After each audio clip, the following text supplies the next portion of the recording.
Enhancing military deployments in China-India border areas does not help easing the situation in border areas or safeguarding tranquility and safety in border areas.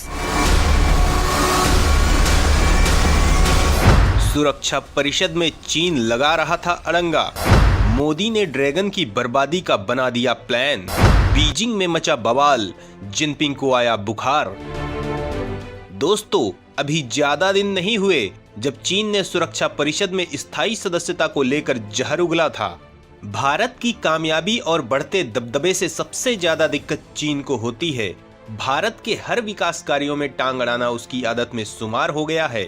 Bharat से दुश्मनी की कीमत भी उसे चुकानी पड़ रही है, क्योंकि सरहद पर हिंसक टकराव के बाद से भारत सरकार ने चीनी आयात पर निर्भरता को कम करने के मकसद से कुछ ठोस कदम उठाए हैं, जिनमें चीन से टीवी और मोबाइल फोन आयात पर अंकुश लगाया जाना शामिल है। इसके अलावा चीन को सबक सिखाने के लिए ही क्वाड संगठन का गठन किया गया है, जो चीन की बर्बादी के लिए तैयार है। सवाल उठता है कि क्वाड में कौन कौन से देश शामिल हैं? क्वाड का उद्देश्य क्या है? क्वाड का नाम सुनते ही चीन के पेट में दर्द क्यों होने लगता है? तो दोस्तों, क्वाड यानी क्वाड्रिलेटरल सिक्योरिटी डायलॉग 4 देश भारत, ऑस्ट्रेलिया, जापान और अमेरिका का एक संयुक्त संगठन है। इसकी शुरुआत तब हुई थी जब हिंद महासागर में आई सुनामी के बाद चारों देशों ने आपदा राहत के प्रयासों पर सहयोग के लिए बातचीत शुरू की थी। 2007 में जापान ने क्वाड का प्रस्ताव रखा। इसका गठन भी हुआ, लेकिन प्रभाव में नहीं आ सका। ये ग्रुप 2017 के बाद प्रभाव में आया। इस ग्रुप का उद्देश्य समुद्री सुरक्षा और व्यापार के हितों में सामंजस्य बनाना है। चीन लगातार इस ग्रुप का विरोध कर रहा है, इसलिए यह भी माना जाता है कि क्वाड चीन को जवाब देने का एक जरिया है। हालांकि इस संगठन के सदस्य चारों देश सिर्फ इसे हिंद प्रशांत क्षेत्र के साझा हितों की रक्षा का एक प्रयास बताते हैं। दोस्तों, बड़ा सवाल ये भी है कि भारत के लिए क्वाड संगठन का महत्व क्या है। तो दोस्तों, हिंद प्रशांत क्षेत्र को स्वतंत्र रखने में क्वाड की बड़ी भूमिका रहने वाली है। भारत और चीन के बीच अक्सर सीमा को लेकर तनाव रहता है। ऐसे में चीन पर लगाम लगाने के लिए क्वाड भारत की सबसे बड़ी ताकत है। दरअसल चीन यदि कभी कुछ ऐसा करता है जो भारत के नजरिए से ठीक नहीं है, तो क्वाड के सदस्य चीन का मुकाबला करने के लिए भारत का साथ दे सकते हैं। भारत नौसेना के मोर्चे पर भी फायदा उठा सकता है और सामरिक अनुसंधान को बढ़ावा दे सकता है। 2021 में अमेरिकी राष्ट्रपति ने क्वाड नेताओं के शिखर सम्मेलन की मेजबानी के दौरान सभी क्वाड सदस्यों ने भारत प्रशांत क्षेत्र के लिए स्वतंत्र और समावेशी प्रयास की शपथ ली थी। आखिर क्वाड से सबसे ज्यादा समस्या चीन को ही है, क्योंकि चीन की विस्तारवादी नीति को सबसे ज्यादा झटका यही ग्रुप देता है।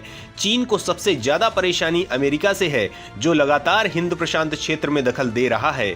कई बार चीन इस ग्रुप को एशियाई नाटो कहकर भी संबोधित कर चुका है। अमेरिका, जापान, भारत और ऑस्ट्रेलिया साथ आने के बाद से हिंद प्रशांत क्षेत्र के देशों की समस्याओं पर काम कर रहे हैं।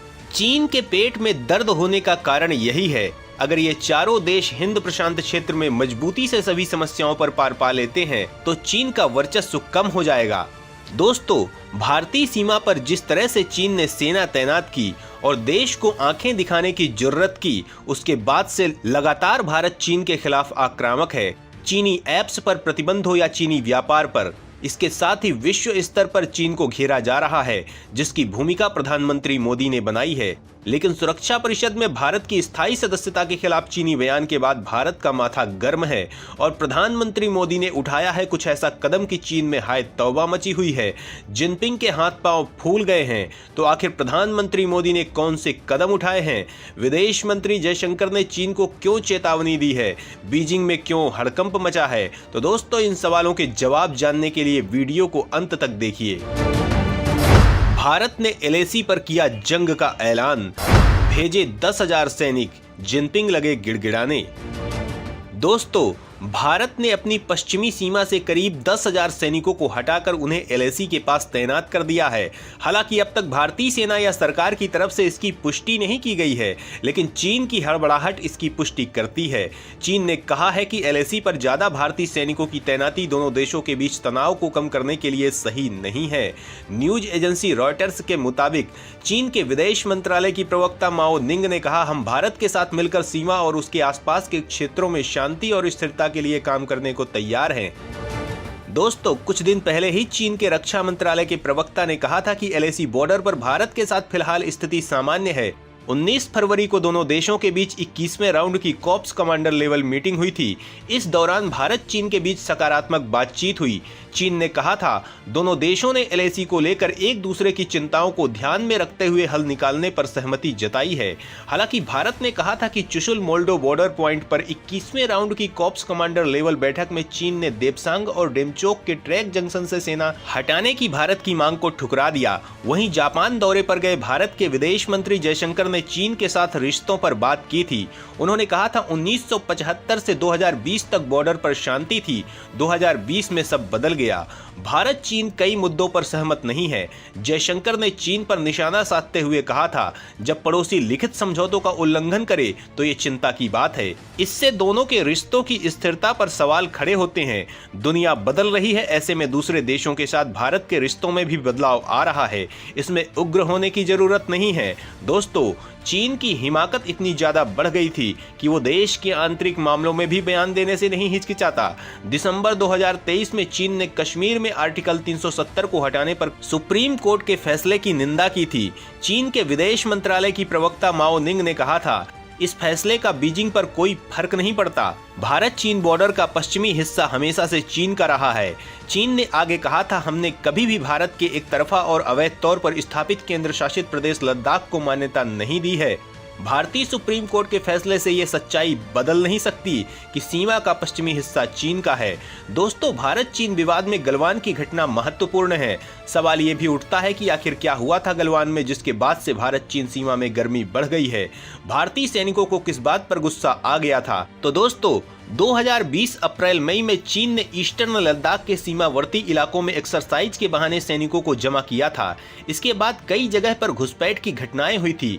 भारत सरकार ने भी इस इलाके में चीन के बराबर संख्या में सैनिक तैनात कर दिए थे। हालात इतने खराब हो गए कि 4 दशक से ज्यादा वक्त बाद LAC पर गोलियां चली। इसी दौरान 15 जून को गलवान घाटी में चीनी सेना के साथ हुई झड़प में 20 भारतीय सैनिक शहीद हो गए थे। गलवान झड़प में चीन के 38 सैनिक मारे जाने की बात कही गई थी। हालांकि चीन ने केवल 4 की मौत कबूली थी। दोस्तों, अब चीन की गुस्ताखियों का घड़ा भर चुका है और अगर उसने जरा भी गलती की तो उसका अंजाम उसे भोगना ही पड़ेगा। वहीं रक्षा मंत्री राजनाथ सिंह का कहना है कि वह सैनिकों के मनोबल को ऊंचा रखने की दिशा में लगातार काम कर रहे हैं। वे भारत पर बुरी नजर डालने वाले किसी भी व्यक्ति को उचित जवाब देने के लिए सक्षम और तैयार हैं। जापान में विदेश मंत्री एस जयशंकर ने कहा कि चीन ने भारत के साथ लंबे समय से चले आ रहे लिखित समझौतों का पालन नहीं किया है। उन्होंने गलवान घटना का जिक्र किया, साथ ही साथ इसके लिए उसे जिम्मेदार ठहराया। तो दोस्तों, चीनी सीमा पर नए सैनिकों की तैनाती के भारत के कदम पर आपका क्या विचार है? कमेंट जरूर करें।